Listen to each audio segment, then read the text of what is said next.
আসসালামু আলাইকুম।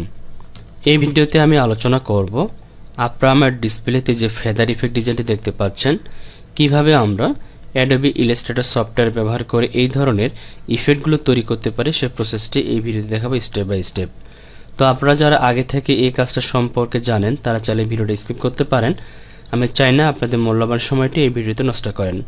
আর যদি না জানা থাকে কিভাবে এই ধরনের ইফেক্টগুলো তৈরি করতে হয় তাহলে অবশ্যই ভিডিওটা শুরু থেকে শেষ পর্যন্ত দেখবেন। আশা করি এখান থেকে নতুন কিছু শিখতে পারবেন, নতুন কিছু জানতে পারবেন ইনশাআল্লাহ। তো চলুন শুরু করি। তো প্রথমত এখানে যে ডিজাইনটা আমার রয়েছে এটাকে আমি এখান থেকে ডিলিট করে দিচ্ছি। এখন আমরা এই ডিজাইনটা তৈরি করব। তো ডিজাইনটা তৈরি করার জন্য প্রথমে চলে যাব টুল প্যানেলে। টুল প্যানেল থেকে আমাদের যে ইলিপ টুলটি রয়েছে ইলিপ টুলটাকে সিলেক্ট করে নিব। তারপর এখান থেকে আপনারা যে কোনো একটা কালার দিয়ে দিবেন এবং স্টক কালার যেটা দেওয়া সেটাকে নান করে দিবেন। তারপরে কিবোর্ড থেকে শিফট বাটন প্রেস করে ধরে ড্র্যাগ করে এরকম একটা শেপ তৈরি করে নেবেন। লাইক দিস আমি এই শেপটা নিলাম। এরপরে এই শেপটাতে আমরা গ্রেডিয়েন্ট কালার অ্যাপ্লাই করব। তার জন্য উইন্ডো মেনুতে ক্লিক করতেছি, এখান থেকে গ্রেডিয়েন্টে ক্লিক করে গ্রেডিয়েন্ট কালার প্লেটটা ওপেন করে নিলাম। দেন এখানে আমি এই কালারটা দিয়ে দিচ্ছি। তো এখানে আপনারা আপনাদের মতো করে যে কোনো কালার দিয়ে নেবেন। লাইক দিস আমি এটা দিতে পারি এবং এখানে এটা কালারটাই থাক। এখানে ক্লিক করে এখান থেকে আমি একটা এটা দিতে পারি বা এই কালারটা দিয়ে দিচ্ছি। তো এইভাবে রাখতে পারি এবং এখান থেকে আমি অ্যাঙ্গেলটাকে 45 ডিগ্রি দিয়ে দিচ্ছি। তারপর ক্লিক করে দিলাম এখানে। এরপর এই শেপটাকে সিলেক্ট করে ধরে কিবোর্ড থেকে অল্টার বাটন প্রেস করে ড্র্যাগ করে একটা কপি করে নিব। লাইক দিস আমি এখানে কপি করে রাখলাম। এরপরে দুইটাকে একসাথে সিলেক্ট করে নিব।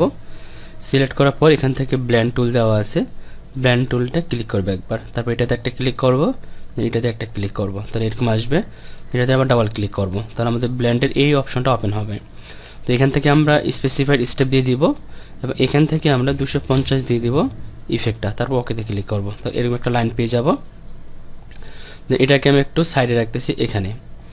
এরপরে আমরা যেটা করব সেটা হচ্ছে আমি এখানে একটু ঠিক করে নিচ্ছি। এখান থেকে এটাকে সিলেক্ট করে একটু কালারের অ্যাঙ্গেলে ঠিক করে নিচ্ছি।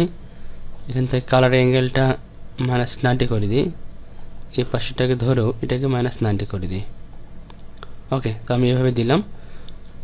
এরপর টুল প্যানেল থেকে ইলিপ টুলটাকে সিলেক্ট করে নিব এবং শিফট বাটন প্রেস করে একটা ইলিপ ড্র করে নিব। তো এখান থেকে আপনারা আপনাদের মতো করে একটা ইলিপ ড্র করে নেবেন। লাইক দিস আমি এটা নিলাম। দেন এটাকে আমরা স্টকে কনভার্ট করে দেবো, অর্থাৎ যদি ফিল কালার থাকে ফিল কালারটাকে নান করে দেবো এবং স্টকে একটা কালার দিয়ে দেবো। লাইক দিস আমি এখান থেকে এই কালারটা দিয়ে রাখতেছি।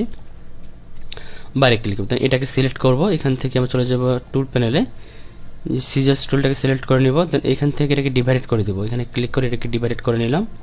দেন আমরা এই দুইটাকে একসাথে সিলেক্ট করব।